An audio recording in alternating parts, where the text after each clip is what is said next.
Welcome to Luca and Miguel. Enjoy the video. In this video, I will explain how to start your Volkswagen Jetta. First, insert your key into the ignition slot.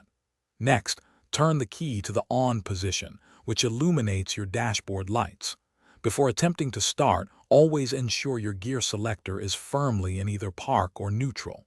This is a crucial safety step for all automatic transmissions. Then, simply turn the key further to engage the starter. If your Jetta isn't starting, let's troubleshoot. First, check your battery. A weak battery is a common culprit.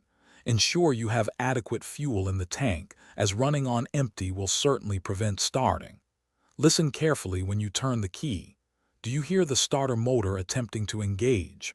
A clicking sound often indicates a low battery, while silence might suggest an electrical issue. For more stubborn starting problems, consider these advanced solutions. If your battery is completely flat, a jump start from another vehicle can often get you going.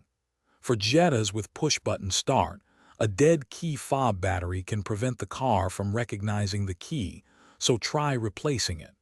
If these steps don't work, it's best to consult a qualified mechanic for a thorough diagnosis.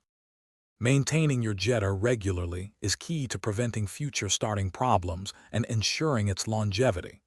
Always keep your key fob battery fresh to avoid unexpected issues, especially with modern push-button start systems. Also, for those looking to streamline their daily routine, make meal prep easy with these leak-proof containers.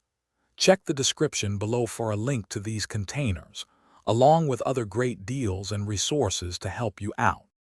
Thanks for watching and please subscribe. It's the best investment you'll ever make.